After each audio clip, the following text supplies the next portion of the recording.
अस्सलाम वालेकुम। Online classes में आप लोगों को खुशामदीद। और जी ये हमारी उर्दू ग्रामर की पहली क्लास है, लिहाजा आप लोग अपना जो है सिलेबस नोट डाउन कर लें।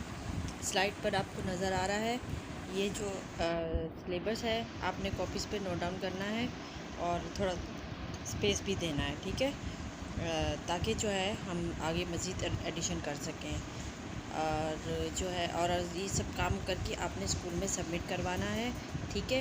ये हमारे शॉर्ट्स है 5 जो है चैप्टर जो हमने ऐड किए हैं, इसको आपने अच्छी सी राइटिंग में करना है और ऑनलाइन क्लासेस को जो है रेगुलरली लेना है, ठीक है। ये आपका सिलेबस है, सही है, जिसमें है मज़मून कुतुब खानों की अहमियत, नाराज़ दोस्त को ख़त है, दरख्वास्त है और इसका ग्रामर है और खुशखत यानी कि क्रिएटिव राइटिंग है।